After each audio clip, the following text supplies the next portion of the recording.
your ask is, say that you're pitching for like $35,000, make sure you break it down, where it is gonna be going towards, because this program, I believe, is not gonna be say you are a winner, first place winner, you're not gonna get a check for, say, $35,000. It is gonna be on a reimbursement basis, right? So say if that, a part of that 35,000 is $25,000 to buy printing equipment, it is gonna go towards paying that vendor. It won't be a check under Calvin Perry's name, right? Like it will be for the business, and it is gonna go towards paying off whatever that the cost is. So it won't be directly to the business. So Am I right about that? I don't wanna rehash what Lynn's already said, but this is an extremely important sheet. And that's your starting cost. So you can start thinking about what is it going to take, licensing fees, We'll talk about that. and all those kinds of things. But this is an important sheet, so just start penciling what you think those things are going to be, because when you get to that bottom line, that's the shock factor. That's gonna tell you, this is what I gotta have, then let's start talking about how we're gonna make up the difference, okay? I'm gonna be quiet, sorry. How many of you are thinking about pitching, actually pitching? Pretty much half like you guys, so that's good. Fantastic. So I'm gonna talk quickly about, of course, take a moment and talk a little bit about the launch phase. Again, you never lose the opportunity to market to your own business, so I'm gonna do that. We'll talk a little bit about things that Lynn talked about. I'm gonna play a devil's advocate, some other things. We are trying to encourage you to start a business, but I'm gonna give you a reality check as well. A few bullet points that you need to consider. Yes, everybody knows about Jeff Bezos, Facebook, but there are 9 out of those 10 people who failed. So everything is sexy on one hand, everybody wants to smell the roses, but it's not gonna happen in first 2 or 3 years. It does take time, so you need to prepare for that. So I'm gonna briefly talk about that, and then we'll jump into the startup cost. And in next class, this week, I want you to take a stab at it, but next time we'll go into detail about how to think about it, some of the assumptions behind it, how to gather that information. And if you have any particular questions about it, we can have one-on-one conversation. So under the launch place, how many of you know about the launch place? We need to do a better job of marketing. So we actually based out of Danville. We are located on Bridge Street, and basically what our goal is to help entrepreneurs in the region recruit, retain, and develop entrepreneurs here. And how we divide our business, I can say in a nutshell, is that we focus on small businesses. We provide consulting services to small businesses. This could be, and I'll share a little bit of information about the services that we provide. The second part of the business is that we do investments. So we can make investment in any company between $20,000 to $250,000, and also do some follow-on investment. But this is very tax focused. So I don't know about your business ideas, and I'm assuming hopefully some of them are like tech focused. So if it is a tech focus, then we can also help the business in terms of investment. This is not a grant. Unlike the program, this is not a grant. We take a ownership in it, right?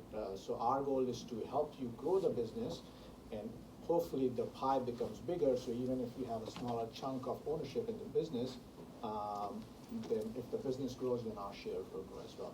But at the same time, we are not-for-profit organization. Our goal is to help business, give you right guidance. And for some businesses, the ownership structure or private capital does not make sense, right? And we'll tell you that. With our investment, our goal is also to create impact here. So we are kind of a double bottom line fund. We are looking for return on our capital, but at the same time, we are also looking for economic impact in the region. We also provide mentoring, coaching, and some workshops as well to help small businesses. This could be like if we need an expert in patent lawyer, we'll we'll try to bring in from outside. If we don't have it in the region, we'll bring them here and have a lunch and learn kind of a session. So I encourage you, go on our website, sign up with us so that you are getting emails from us. And then we also have network of executives, which sometimes means at least in tech space that you may have your CFO may resign, so sometimes you need a part-time CEO, so we have a database of people that we can at least help tech entrepreneurs in filling those gaps. So some of the business consulting services that we provide, similar to SBTC, we do charge, however, they provide free of cost. We do charge for some of our services, but if we are doing a business plan, we'll do it for you, which basically means that if we are spending 80 hours on something, then we will charge for it. But if it is just 5 or 6 hours of just consulting and reviewing your idea plan and giving you guidance, we don't charge for those. And then we, provide competitor analysis, market research, and I'm hoping through this workshop, you can all do this by yourself and you don't have to pay anybody for this. This is a quick snapshot of some of the clients that we had. And again, this doesn't include some of the tech entrepreneurs. I'm assuming most of you are like small businesses. And we have worked with bunch of companies in the region. Supply resources, Solex architectures, some of the Main Street businesses, VIR, all of them have been past clients of the launch base. So this is an overview of what I have the presentation for, but I'm not gonna spend time, things that Lynn has already covered. I think he did a great job. But if there is something that was not covered, or if I have to make an additional comment, I'll talk about that. Questions?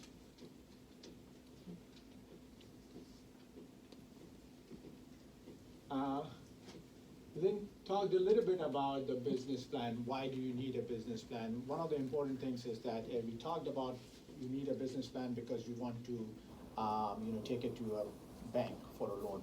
But one of the other things that I did not hear was that sometimes you just need a business plan for your internal consumption, right? You already have a business or you want to start a business and you want to measure it against, right? So I say that most of the time the business plan is static. It is during that period of time when you're writing it. After a year, you may have to go back and revisit it, right? I encourage you to go back and see what your assumption were, what your financial projection was. Let me tell you a secret. 99% of your projection, they're gonna be false. And you can have X number of experts, it's not gonna be, whatever you project, it is not gonna happen that way. Because it takes longer the time, whatever you want to start, it takes twice the time and twice the capital, but that's the reality of it. So, but I encourage you to have something which is more realistic, but go back and revisit it after a year and see, okay, this was one of my projection, this is the adjustment I need to make, right? I was thinking my marketing cost is gonna be $5,000 a year, but it ended up to be $10,000 a year. What was the reason behind it, right? I need to go back and revisit that, and I need to make some adjustments so that when you do a future forecast, you take those things in consideration. Does it make sense? And also for private, for tech investment, sometime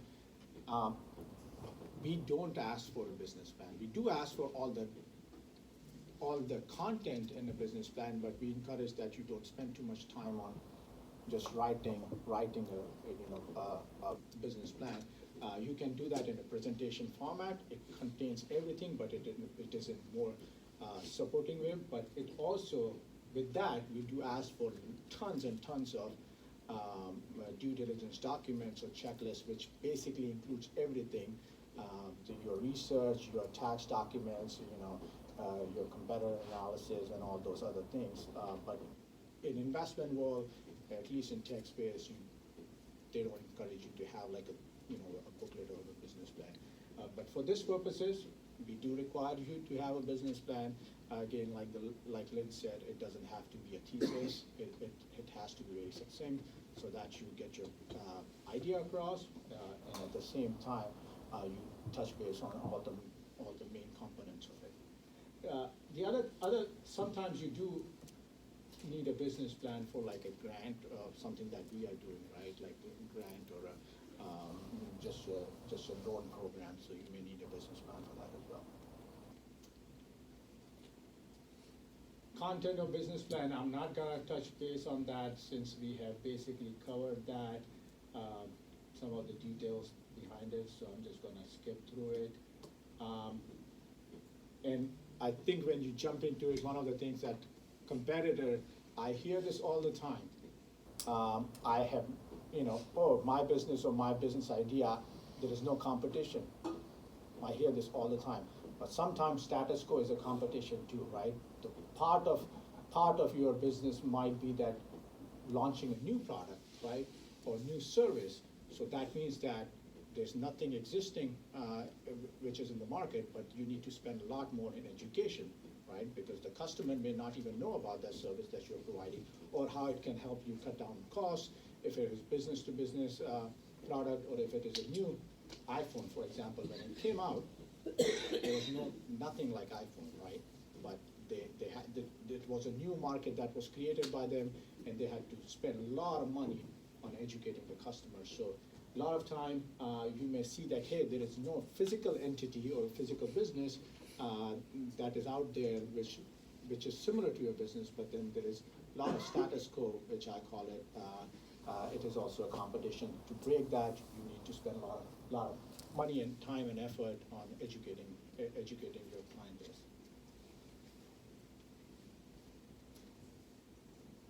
I think we covered this.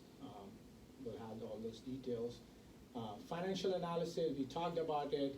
I know from the previous class or in the business plans that I see, this is one of the things that usually entrepreneurs get lagged behind. So I encourage you to start working on it now, so that by the time like week 6 or 7 come, you are already prepared for it.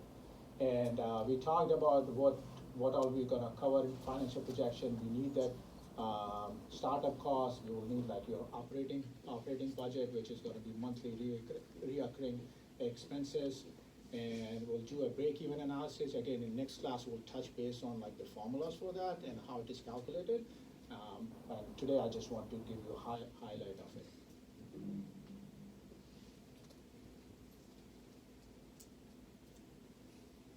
I believe you cannot see, but this is just an outline of a good business plan. I know it's a lot. I am gonna share, I think you will share with them, 3 sample business plans. Again, it's not for you to copy paste what it is, but there is an outline for it basically, and it will help you to see how to go about it. I encourage you to write your own, but that will give you at least a template and outline for it. And again, if you go online, you will see tons of resources.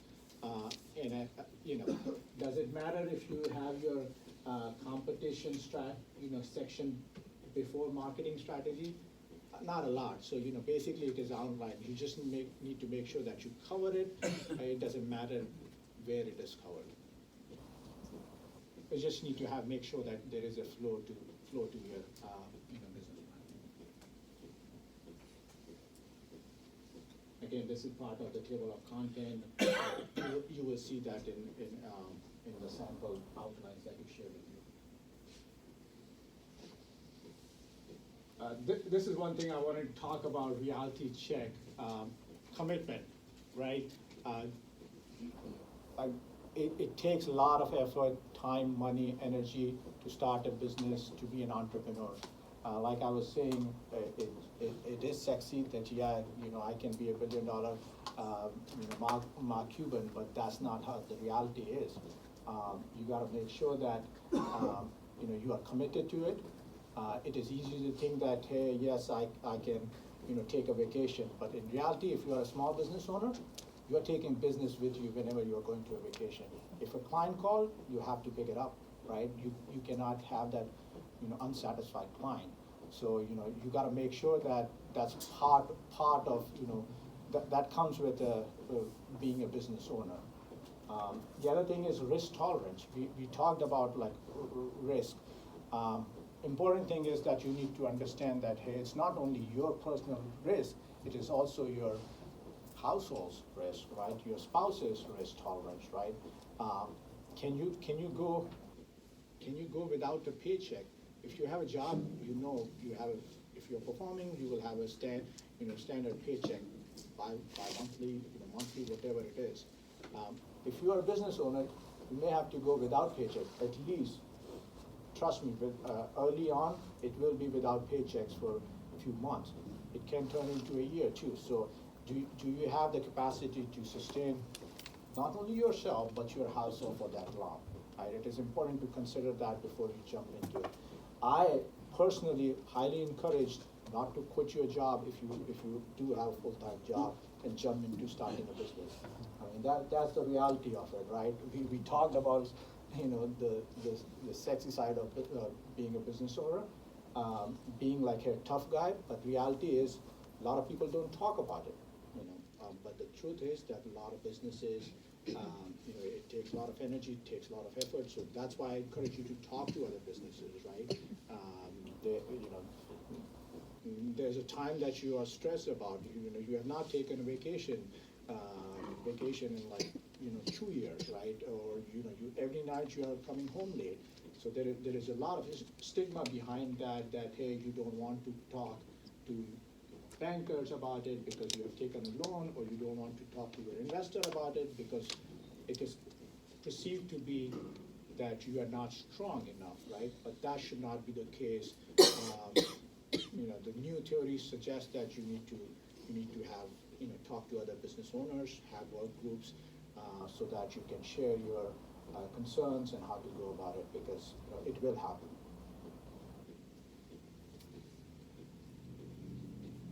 Skill sets. Lynn talked about like it is very important that you love what you do. If you are not if you don't like what you do, there is no way that you can sustain that business, right? It is important that you have that skill set to start a business. If you don't have that skill set, it doesn't mean that you cannot start that business. You just have to make sure that there is a way to start that business. Sometimes, you may want to partner with somebody who has a skill set that you cannot bring to the table, right? How does that work? You may have to give percentage ownership in the company.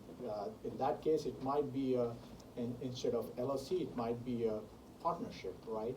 But that gives you the business, if you are missing a skill set, the other person can bring that skill set, and you can have a very strong team. I will tell you this: at this stage of business, when you're starting, most of the time, banks or investors, they are taking a chance in the team, right? It is all about execution. Restaurant business, it works. The restaurant business is also one of the businesses that fails most of the time. Why? Because the way somebody is executing it, how they're managing their cash, how strong is the team. So it is important that you make sure that if you don't have that skill set, is there a way to compensate for that skill set by having a partner or having a spouse to fill that gap. And I'm not trying to discourage here, but a lot of time I also hear, restaurant is just a general example I'm sharing, because a lot of people want to start a restaurant. I say that, hey, if I like beer, it doesn't mean I can start a brewery, right? There's a lot of other skill sets that are required to start a brewery. So make sure it is just not a product, it is a business that you're working on, because eventually, you have to, you're not only working on gaining, making profit for yourself, but you're also taking care of your employees, and there has to be a viable business model, and not just a product. Is that making sense? Mm-hmm. Capital requirement, again, one of the most important piece of starting a business. The next slide will talk about like startup cost and what is the total capital requirement. We will encourage you to have a table that talks about like what it will take to start your business, and just make sure in your plan and in your presentation, if you are doing a pitch, that is covered. What is the capital requirement and how you're gonna be meeting that gap. Customer discovery. Again, a lot of time there's no product market fit that I call. You may think that you have the best idea or product in the world, but the market may not bear that, right? There may not be interest from your customer. So you gotta make sure that you, again, talk to a customer, potential customer. You don't have to give your secret sauce, but at the same time, understand from market that if there is actually a market for it. If you have a product, if you have a food product, maybe you have a pasta sauce or something, just try to take it to different places. Maybe you want to try it at a farmer's market. Like, try to get an understanding from your potential customers if there is a need for it. Is it solving a pain point? And one of the most important thing is try to get an understanding of cost or the price selling price for it. If somebody tells me when they're doing a survey, hey, will you buy this product? I'll just say yes, I'll buy it. But actually, what happens is when you tell them a price, then the answer starts to shift a little bit, right? So somebody tells me, hey, you want to buy this product? I'll say yeah. But when you say, hey, it is $100 to buy this, I may have to think about it. Can I spend that $100? So make sure whenever you're doing customer discovery, you understand not only the need for the product, but also understanding of the price point.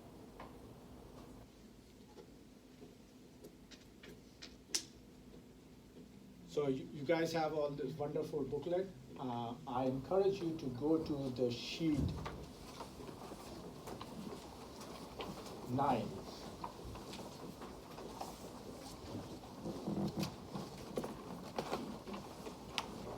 In next class, we'll go like line by line, how to find this information. But I encourage you to take a stab at it this week. So next week, if you have any particular question, I'm assuming it will be different for different business. Then we can have a one-on-one chat about it. Most of it is fairly straightforward.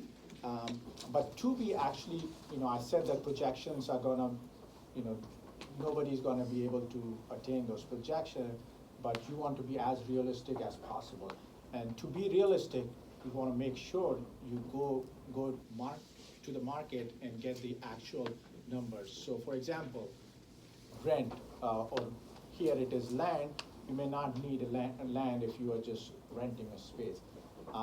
I encourage you to talk to, especially if you have identified a space, go and talk to whoever is leasing that space. If it is a city, talk to Kelvin, because if in your projection you have like, hey, I'm gonna pay $2,000 or $1,500 a month in rent, and it ends up to be like $2,500, there's gonna be a major cash flow problem, and you won't be able to sustain that. So it is important that your projection, your assumptions are clear, and the way to do it is gonna be to get your hands dirty. If you're talking about advertisement or promotion cost, talk to printing company. That's how you're gonna get a realistic projection. So I encourage you to have the startup cost sheet, which is on sheet 9. Take a stab at it, and we can discuss it next week. If you go online and if you want to use some other outline or other template, you can use that too. Again, these are the major things that every business will have. Some of them you may want to break it down further, but it is totally up to you how you cover it. But most of this should be covered in the business, your financial projection. The other thing is your monthly recurring expenses worksheet. Sorry. that is, I believe, which they call it here as monthly operating expenses, is on sheet 10, which is basically, most of it is gonna be from your startup cost, right? Working capital, as you can see, one of the line items on sheet 9 is that your reoccurring cost for 2-3 months, however you feel comfortable that you will require the time frame that you are not gonna be making money, you need to have at least a cushion for working capital that you can sustain your business. So you gotta make sure that your monthly operating expenses are also, do a worksheet for that. And there will be overlap between the two sheets, because some of that won't be reoccurring costs, right? If you're buying a building, then that's not like you buy a building, there will be a mortgage associated with it, but there won't be like a, reoccurring cost for building itself, the down payment. But there will be a mortgage or rent. So take a stab at it. There is a section for notes. Jot down your notes and we can discuss it next week.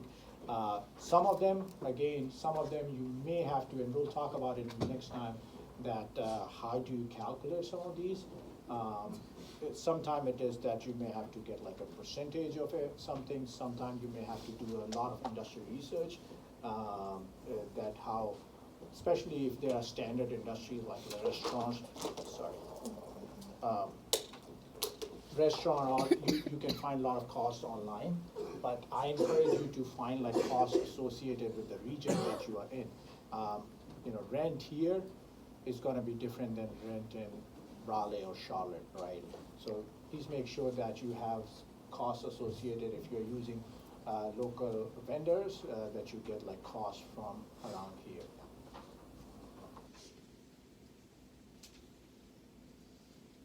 I think we basically covered everything, put together your 2 worksheet, we'll talk about it next time, and then if you have one-on-one questions, we'll discuss that as well. This is the exact sheet from the booklet. These are general, like some resources that I encourage you to go. I can also send this presentation by Caitlin. We'll add it to the is it Dropbox? Mm-hmm. Yeah, via Dropbox, so you can look at it. Again, these are some of the very high-level resources. Census, for example, will have tons of information if you are trying to, say you're trying to collect like information about employees, right? Hourly employees, you can get that information from census. There's also Virginia information that, yes, Virginia, you can get. If you're trying to, expand outside of this region, if you have to do demographic analysis, all that information can be done like some of these resources. BLS, which is Bureau of Labor Statistics, you can get that information from here. So again, this is some of the resources that I found very useful, and I think you should look into it too. And of course, Longwood is the Chamber of Commerce. They have some resources listed, and SBA.gov will have a lot of resources listed as well. Again, a spiel for the launch place. We also do a competition, which is IDF Fest. We're going to be doing that on April 2nd. That's a 7th annual. We host, other than providing consulting services to businesses, investment, what I call is more of a outreach kind of thing, work. We do 2 competition, one in spring, one in fall. The one in spring is the Idea Fest. We get like about 120 applications for that. We narrow it down, 20 of them will come and present. It is for prize money, but it doesn't require you to have a business plan, right? It is more of an elevator pitch competition. You pitch your ideas, 3 minutes of pitch, no presentation, nothing. I think for this competition, you will require a presentation. For Idea Fest, you don't. You pitch it, and 2 minutes of Q&A, and you can, if you are first place, you can win $5,000. The applications are open right now. So if But this is a little bit focused on tech. So if you are a restaurant, if you're thinking about starting a restaurant, you can apply, but most likely you're not gonna be, selected because it is focused on tech businesses. But if you don't, since I don't know about your idea, I encourage you to apply. And the deadline to apply is March 2nd. And hopefully by the time you will have gone through this program, and you may have another opportunity of you to get some cash. This is my contact information.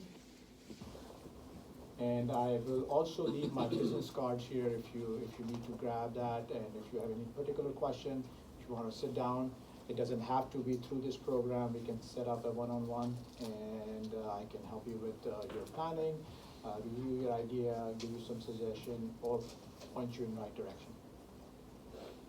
Questions?